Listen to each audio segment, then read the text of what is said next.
Salut à tous, ici Adrien. Aujourd'hui on est le samedi 9 octobre 2021 et dans cette vidéo on va parler d'une distribution Linux légère basée sur Debian. Il s'agit de Q4OS ou en anglais Q4OS.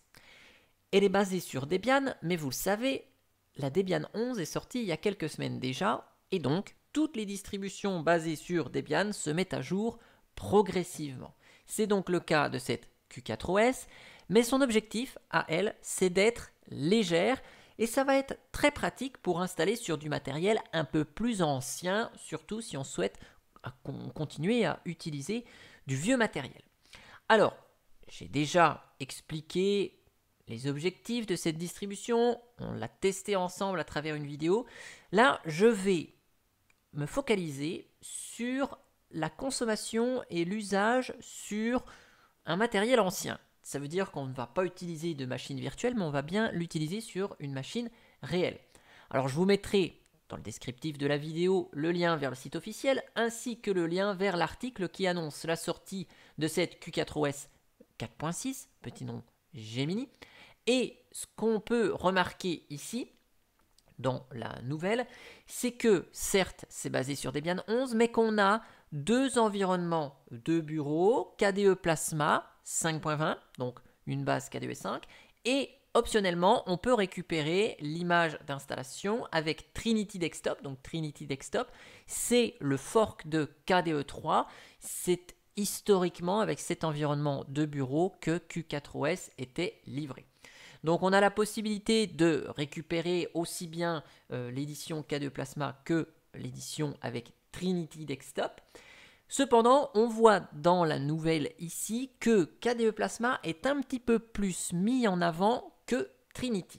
Alors, avant de passer sur du matériel réel ici, on va revenir rapidement en machine virtuelle. Vous voyez, j'ai installé avec Trinity Desktop, qui ressemble à ça, avec un menu un peu à la Windows XP. Et je l'ai installé avec KDE Plasma. L'idée, c'est de voir la différence de consommation des deux systèmes quand il ne se passe rien sur la machine. Je ne lance pas d'application, de navigateur internet, etc. Je veux juste vous montrer ici la consommation des deux systèmes avec ces deux environnements de bureau différents. Et on se rend compte que avec Trinity Desktop, quand la machine elle est allumée depuis un petit moment et qu'elle est stabilisée d'un point de vue démarrage de programme, avec Trinity Desktop, on a 394 mégas de RAM consommés. Donc, sur une machine virtuelle qui a 3 Go, on a 400 mégas utilisés.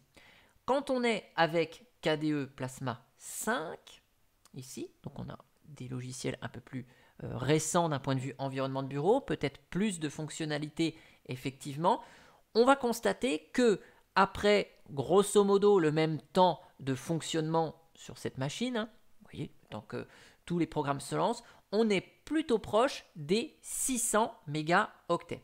Donc KDE 3, Trinity Desktop 400 et ici 600. Donc on a 200 mégaoctets de consommation mémoire supplémentaire. Par contre, vous voyez, quand il ne se passe rien sur la machine, il ne se passe rien d'un point de vue activité processeur. Vous voyez, il ne se passe pas bien grand-chose dans les deux cas.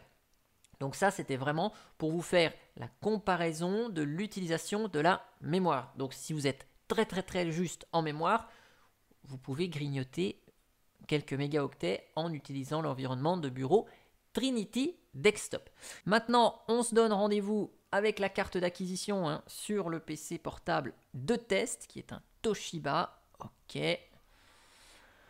Donc on presse F12 pour rentrer dans le menu de démarrage et on va démarrer sur notre clé USB qui contient l'image live de Q4OS. On part sur l'édition KDE Plasma. Deux choix ici, soit on démarre le live CD normal, soit on démarre le live en mode sans échec. On y va en mode normal.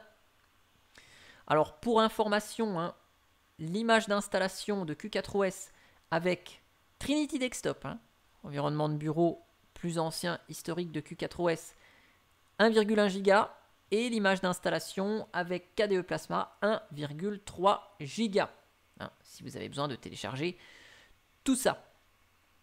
Alors sur ce PC portable, hein. On a un Intel Core i3, c'est ce qui est écrit sur l'étiquette. Mais vu qu'il a 10 ans, hein, ce portable, c'est probablement un deuxième génération. On installera le logiciel Inksy pour vérifier tout ça. Il doit y avoir 4 Go de RAM. C'est un HDD, un disque mécanique. C'est pas du SSD.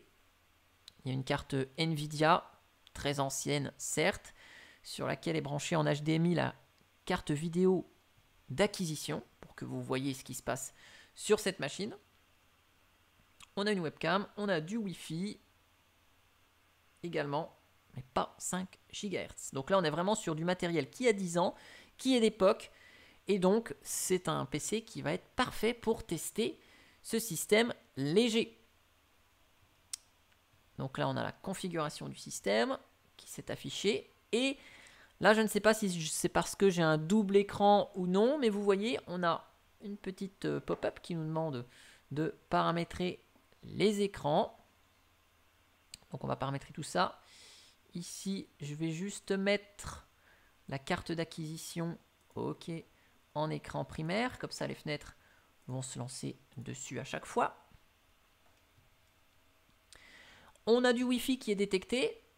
Effectivement, il y a une carte Wi-Fi. Donc on peut être amené à configurer le réseau directement au moment du démarrage. Cependant, alors je vous dis ça parce que la carte Ethernet, je n'ai pas branché de câble, hein. Cependant, vous voyez, on est en clavier QWERTY. Donc ce qu'on va faire, on va paramétrer le Wi-Fi après. Puisqu'il va falloir taper sa clé Wi-Fi et donc en QWERTY, ce n'est pas forcément évident.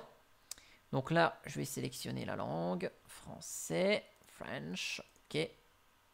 Et donc là, automatiquement est configuré dans l'image d'installation la langue française et on va avoir le clavier français et une interface graphique en français. KDE se lance ici et on va procéder à l'installation. Par contre, pour pouvoir avoir une installation complète de notre système, il est recommandé d'être connecté à Internet. Donc, ce qu'on va faire, on va se connecter tout de suite au Wi-Fi. Ici, sur la borne dédiée à ça.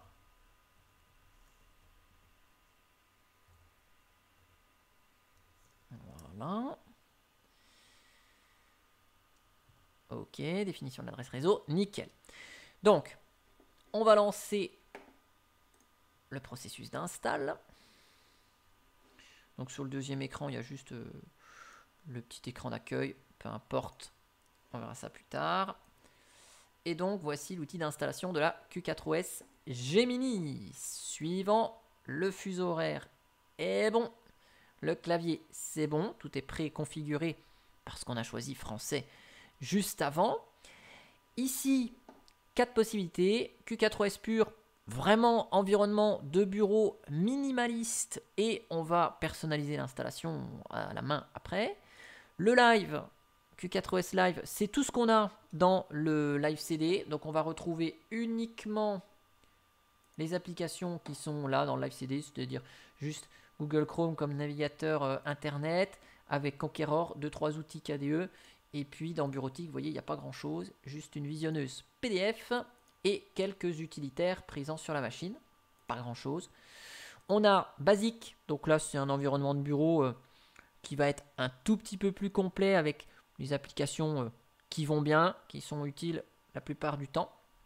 Et puis on peut même procéder à l'installation de Q4OS Desktop, donc là ça installe la totale, mais ça peut prendre beaucoup plus de temps. On aura navigateur web, suite bureautique, plein d'applications qui vont nous être fournies. On va rester dans quelque chose de basique puisqu'on est sur un système qui se veut plutôt minimaliste. Et là, on va procéder à l'installation sur le disque complet. Suivant. Donc là, je mets mon nom. Hop, je mets juste la première lettre du nom d'utilisateur comme mot de passe. Pour root, c'est pareil, comme ça, on verra si on est bien en QWERTY ou en AZERTY après installation. Et on verra aussi, si jamais on a des fenêtres qui nous demandent le mot de passe, si c'est le mot de passe utilisateur ou administrateur qui est demandé. Et là, on a le résumé et on procède à l'installation sur le disque HDD Hitachi que vous voyez ici. Donc c'est bien un disque mécanique. C'est parti. Je vous accélère l'installation. Donc notez bien, il est 10h24. Comme ça, vous allez pouvoir calculer, après l'accélérer, combien de temps l'installation a mis sur ce PC.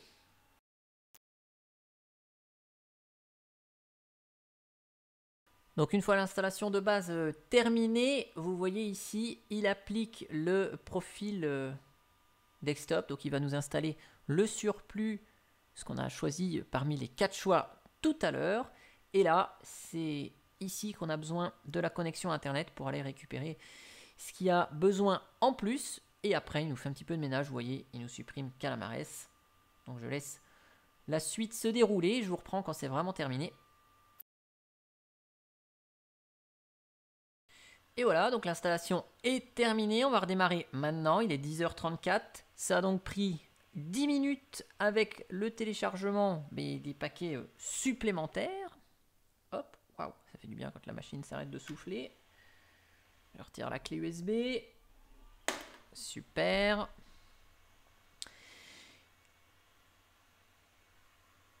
Et on va tester ça ensemble. Donc on va juste voir rapidement la consommation du système. On va lancer quelques applications. Et vérifier le bon fonctionnement, sachant que, évidemment, on est sur une machine qui a 10 ans. Donc, si je lance un navigateur Internet, que je vais sur des sites qui ont énormément de code, de JavaScript, que je veux regarder une vidéo, bah, tout ça, ça va dépendre de processeur, de la carte graphique. Et donc, forcément, bah, même si on a une distribution Linux qui est légère sur du matériel ancien, n'empêche que si on souhaite lire des vidéos en pleine résolution, bah ça peut toujours ramer. Là, c'est le matériel, on ne peut pas y faire bien grand chose, même avec du logiciel. Il faut en être conscient de tout ça. Donc, KDE est là. On va lancer notre session. Donc ici, je mets le mot de passe. Et je vous ai dit, mot de passe, c'est la première lettre du nom d'utilisateur. J'ai bien appuyé sur le A, donc notre clavier est bien en français. C'est quand même pas mal. Cool. Donc là, à nouveau, on a le double écran. Je sais pas où il est. Ok, on a à nouveau cette petite fenêtre qui s'affiche ici. Donc on va refaire le paramétrage comme sur le live CD tout à l'heure. Mais là, vous voyez, c'est un petit peu plus long avant d'afficher tout ça. Donc, ce que je vais faire, je vais mettre à nouveau la carte d'acquisition en primaire. Génial. Et on va être accueilli sur KDE Plasma. Yes.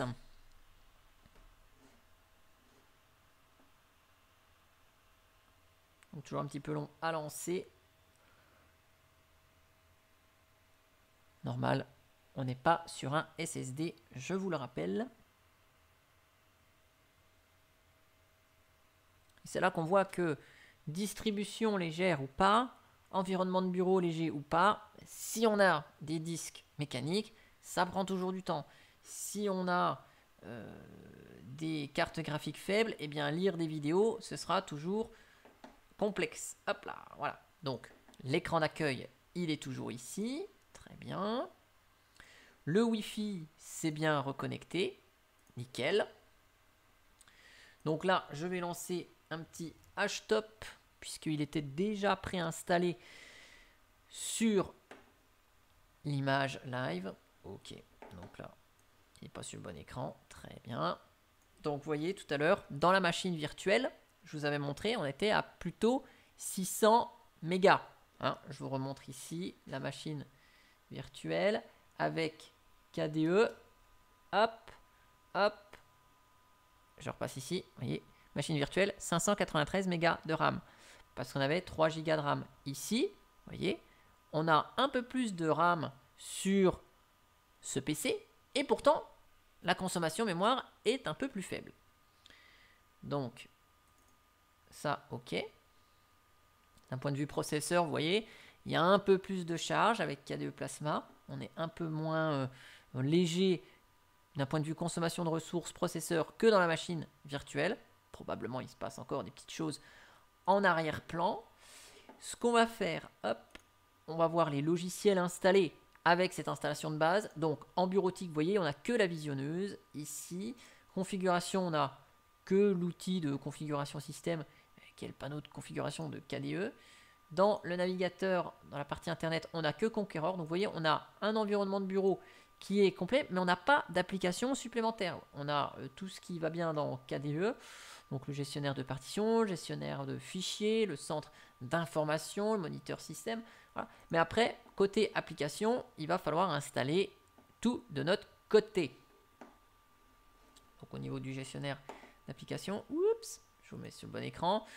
KDE Plasma 5.20, on est sur une base Debian avec le noyau 5.10 et vous voyez c'est un Core Intel Core i3 2330M, donc c'est un processeur pour PC portable, hein, M mobile, et vous voyez c'est un i3 de deuxième génération à 2,2 GHz, c'est quand même pas un truc extraordinairement puissant, avec la carte Nvidia qui va bien. Donc ici, vous voyez, dans les utilitaires, si je veux installer des logiciels, je vais taper logiciel. Vous voyez, j'ai pas grand chose. Hein. Donc, l'installation des logiciels va se faire soit en ligne de commande, soit avec un utilitaire graphique qu'on pourra installer. Hein. Donc, je vais me connecter en tant que super utilisateur. Je vais installer Synaptic. Vous voyez, c'est du Debian. Hein. Au niveau des dépôts, on a Debian et quelques dépôts supplémentaires pour Q4OS. Donc là, je vais installer Synaptic, puisqu'on est quand même sur une base légère. On va pas installer GNOME logiciel, ni un logiciel qui va nous permettre de gérer les paquets un peu trop lourds quand même. On va rester sur quelque chose de léger. Alors, bien sûr, on aurait tout ce qu'il nous faudrait avec une installation complète, c'est évident. Mais là, on part sur quelque chose de léger. Donc, je reste sur quelque chose de léger. Je vais installer Inksy.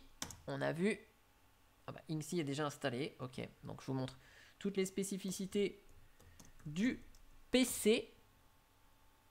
Ok, vous voyez tout. Donc, c'est bien un Toshiba Satellite C660 avec ce processeur Intel Core i3 2330M, pas très rapide, hein, qui va de 800 MHz à 2200 MHz. La carte graphique, c'est une carte graphique Nvidia GT218M ou 315M. C'est le pilote nouveau, donc vous voyez, ça marche bien, il n'y a pas de souci. Il y a la caméra, il y a ici donc la carte réseau, mais qui n'est pas branchée. La carte Wi-Fi, elle est connectée et détectée, la Realtek. Ça, il n'y a pas de souci. Disque mécanique. Et le système, vous voyez, nous prend 4 Go sur le disque installé.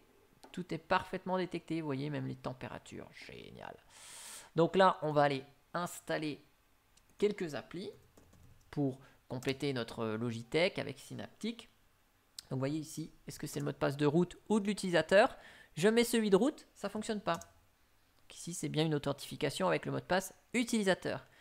Voilà pourquoi il était intéressant de mettre deux mots de passe différents. Alors, ça s'est lancé sur l'autre écran. Oups, voilà.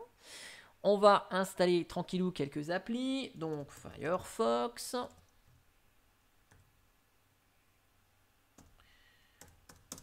Firefox, on va aller chercher. Donc, Firefox ESR, sélectionné. On va prendre surtout la langue française au passage. Ici, ok. On va aller récupérer LibreOffice pour avoir une suite bureautique. LibreOffice. C'est juste pour voir avec des applications assez classiques quand même ce qu'on a. Alors bien sûr, je pourrais installer en ligne de commande, évidemment. Donc je vais installer LibreOffice Calc. Là, je suis absolument pas... j'allais dire adepte et à l'aise avec le gestionnaire de paquets de Debian, que ce soit synaptique ou en ligne de commande. Donc je ne sais pas trop comment on pourrait installer LibreOffice complet, vous savez, avec Calc, Draw, Impress et compagnie. Donc hop, je vais aller chercher à la main, Writer. Ah bah voilà, il y avait un paquet LibreOffice. Okay. Qui nous installe la totale, très bien. Donc on a de quoi aller sur internet, on a de quoi écrire. On va aller chercher Clémentine, un lecteur de musique. Ok, on va aller chercher un lecteur vidéo, SM Player. Voilà. Très bien, on va appliquer tout ça. Appliquer. Appliquer. Et donc vous voyez, là ça va télécharger tout ce qu'il faut et nous installer tout ce qu'il faut. Donc pareil, je vous accélère l'installation, ça prend un petit peu de temps, surtout sur un disque mécanique. On va vérifier que tout fonctionne bien. Et voilà, et on va constater après usage l'utilisation de la mémoire du système pour voir un petit peu comment tout ça se comporte. Hop, mais vous voyez, en installation de logiciel, on est à... On dépasse pas le giga d'utilisation. Vous voyez, on est à 650 mégas. On va lancer quelques applis. On va lancer une vidéo et ouvrir le traitement de texte. Et on va voir combien ça consomme tout ça. Mais bon, si on a 2 gigas de RAM, ça semble quand même passer sur une machine qui serait vraiment basse d'un point de vue configuration matérielle.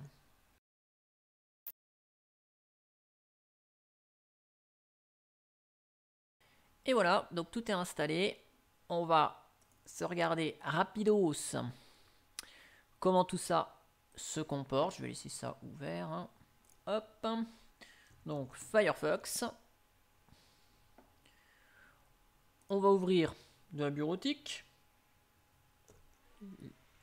LibreOffice. Vous voyez, hein, le portable se met à souffler un peu. Je ne sais pas si vous entendez, mais effectivement, on est sur du matériel ancien qui va donc être fortement sollicité. Alors, hop, LibreOffice c'est ouvert sur l'autre écran. Donc sur Debian, je ne sais pas comment on fait pour que ce soit beau là, l'interface. Peu importe. On a l'outil bureautique ici. On va aller